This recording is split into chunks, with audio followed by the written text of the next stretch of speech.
Para menteri era Jokowi yang terjerat kasus korupsi menyebut keterlibatan Jokowi dalam kasus korupsi yang dituduhkan kepada mereka. Para menteri ini seperti tumbal yang dikorbankan untuk kepentingan pihak lain yang menikmati uang hasil korupsi tersebut. Sobat The Press, selain para menteri, ada juga kepala daerah yang disebut sebagai titipan Jokowi yang tersandung kasus korupsi.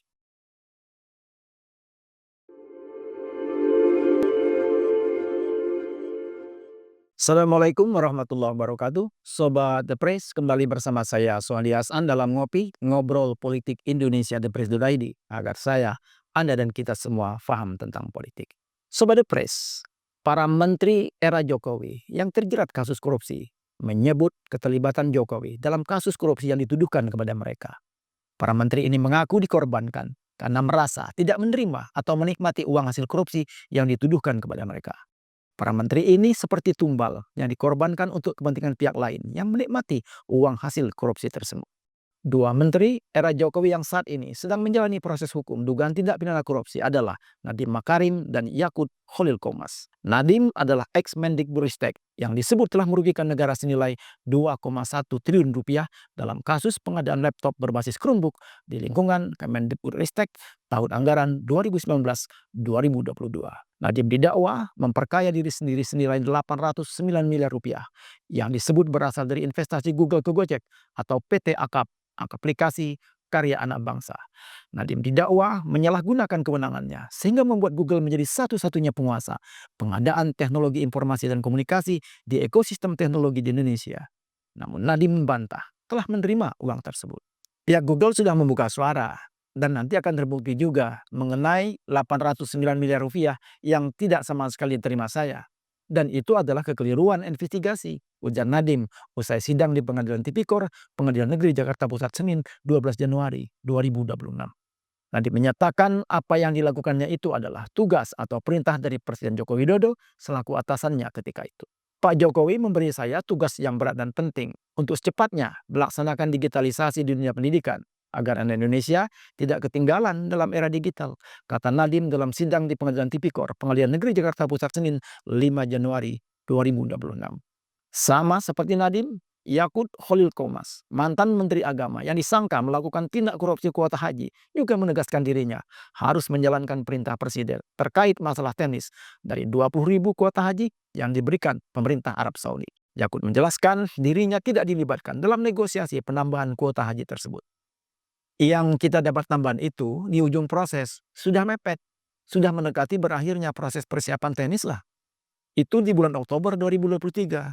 Itu diterima langsung oleh Presiden kita pada waktu itu, Presiden Jokowi, dari Pangeran MBS Muhammad bin Salman, kata Yakut di podcast YouTube Ruang Publik, 16 Januari 2026. KPK menyebut kasus kuota haji yang diduga ke Yakut ini telah merugikan negara sebesar 1 triliun rupiah lebih. Namun kuasa hukum Yakut Khalil Qomas, Melissa Anggriani, menepis adanya aliran dana tersebut ke kliennya. Tidak pernah ada pertanyaan dan tidak pernah ada bukti bahwa ada aliran dana kepada beliau, ujar Melissa. Sobat The Press, Menteri Jokowi lain yang merasa dikorbankan atas kasus korupsi yang dituduhkan adalah ex-Menteri Pertanian Syahrul Yassin Limpo. Syahrul disebut melakukan pemerasan dan menerima gratifikasi total 44,5 miliar rupiah. Selama menjalani persidangan, Syahrul beberapa kali menyebut nama Jokowi. Dia menyatakan kebijakannya ketika menjadi Menteri Pertanian merupakan lanjutan instruksi Jokowi, termasuk menarik uang dari bawahan lantaran krisis pangan akibat COVID-19 dan El Nino. Ada perintah extraordinary oleh kabinet dan presiden atas nama negara untuk mengambil sebuah langkah yang extraordinary atau diskresi berdasarkan undang-undang, kata Syahrul pada 12 Juni 2024 silam. Syahrul mempertanyakan status hukum yang menjeratnya akibat penarikan uang tersebut. Izin yang mulia, ini perintah presiden, ini perintah kabinet, ini perintah negara. Dan kalau itu terjadi dan ini benar, apakah menteri sendiri yang bertanggung jawab atau negara yang bertanggung jawab? Ujar Syahrul mempertanyakan status hukumnya. Syahrul Yassin Limpo kemudian divonis pidana penjara selama 12 tahun dan didenda sejumlah 500 juta rupiah atau subsidiar pidana kurungan selama 4 bulan pada Selasa 10 September 2024. Sementara itu, Menkominfo era Jokowi, Johnny G. Plate, juga mengaku dirinya dikorbankan atas kasus korupsi yang dituduhkan kepadanya. Johnny dituduh melakukan korupsi base transceiver station 4G yang merugikan negara sebesar 8,3 triliun rupiah. Dalam nota pembelaannya di Pengadilan Tipikor Jakarta, Rabu 1 November 2023, Joni mengaku tidak tahu menau asal uang senilai 17,8 miliar rupiah yang disebut jaksa telah dinikmatinya. Semua tuduhan tersebut didasarkan pada keterangan saksi-saksi yang sedang mencari selamat, yaitu orang-orang yang sudah mengakui telah menerima dana tersebut agar mereka sendiri tidak dijadikan tersangka, kata Joni ketika itu. Joni juga menyinggung peresmian BTS 4G yang dilakukan Presiden Joko Widodo di Kabupaten Kepulauan Talaut, Sulawesi Utara, Kamis 28 Desember 2023. Joni mengaku tidak memahami bagaimana proyek yang dianggap telah dikorupsi, tetapi bisa selesai hingga diresmikan oleh Presiden. Pada saat pekerjaan ini selesai dikerjakan dan diresmikan oleh kepala negara, saya bertanya-tanya di mana 8 triliun rupiah itu, ucap Joni heran. Dalam kasus tersebut, Joni G. Plate divonis 15 tahun penjara dan denda 1 miliar rupiah pada Rabu 8 November 2023. Adapun Thomas Trikasih Lembong alias Tom Lembong, mantan Menteri Perdagangan era Jokowi, divonis 4 tahun 6 bulan penjara dan denda 750 juta rupiah subsidi 6 bulan kurungan dalam kasus korupsi impor gula yang disebut merugikan negara sebesar 194 miliar rupiah. Namun di persidangan tidak terbukti adanya aliran dana mengalir ke rekening pribadinya dan tidak ditemukan niat jahat Tom Lembong dalam kasus tersebut. Dalam sidang pra-peradilan di Pengadilan Negeri Jakarta Selatan, Kamis 21 November 2025, Tom menegaskan kebijakan impor gula yang dibuatnya hanya menjalankan perintah Presiden Joko Widodo. Dalam segala keputusan dan kebijakan, termasuk impor gula yang sekarang dipermasalahkan, saya senantiasa utamakan kepentingan masyarakat dan menjalankan perintah Presiden sebagaimana tertuang dalam diskusi di berbagai sidang kabinet, kata Tom Lembong. Banyak pihak yang mempertanyakan kemana uang 154 miliar itu mengalir, sebab alirannya tidak ditemukan di rekening pribadi Tom Lembong. Kasus Tom ini mendapat perhatian luas publik hingga akhirnya Presiden Prabowo Subianto memberinya abolisi atau pengampunan. Selain nama-nama di atas, ada beberapa nama menteri era Jokowi yang terjerat kasus korupsi. Seperti Juliari Batubara, ex-menteri sosial yang terjerat kasus bansos COVID-19 yang disebut merugikan negara sebesar 14,5 miliar rupiah. Juliari divonis 12 tahun penjara dan didenda 500 juta rupiah subsidi 6 bulan kurungan. Ada juga mantan Menteri Pemuda dan Olahraga Imam Nahrawi yang tersangkut kasus dana hibah KONI.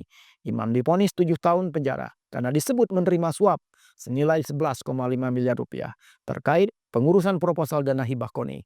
Namun Imam membantah telah menerima uang tersebut dan minta agar kasus ini dibongkar sampai ke akar-akarnya.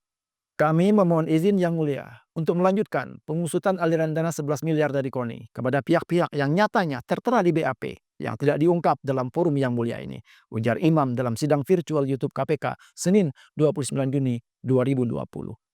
Mantan Menteri Kelautan dan Perikanan Edi Prabowo juga tersandung kasus korupsi. Edi disebut menerima suap terkait pengurusan izin ekspor benih-bening benur lobster di Kementerian Kelautan dan Perikanan. Di tingkat kasasi, Hakim MA menjatuhkan hukuman 5 tahun penjara dan denda sebesar 400 juta rupiah kepada Edi Prabowo. Edi juga diwajibkan membayar uang pengganti sejumlah 9,6 miliar rupiah dan 77.000 dolar Amerika Serikat sebagai pengembalian uang yang telah dibayar. Tercatat juga nama Idrus Marham, ex-menteri sosial yang menggantikan Khofifah Indar Parawansa yang maju sebagai calon gubernur Jawa Timur. Idrus Marham tersandung kasus korupsi kesepakatan kontrak kerjasama proyek PLTU Riau I pada tahun 2019. Idrus divonis 3 tahun penjara dan denda 150 juta rupiah subsidi 2 bulan kurungan karena dinilai secara sah dan terbukti melanggar pasal 11 Undang-Undang Pemberantasan Tindak Pidana Korupsi Junto pasal 55 ayat 1 ke 1 KUHP. Sobat The Press, selain para menteri, ada juga kepala daerah yang disebut sebagai titipan Jokowi yang tersandung kasus korupsi. Wali Kota Madiun Maidi dan Bupati Pati Sudewo terjaring operasi tangkap tangan KPK.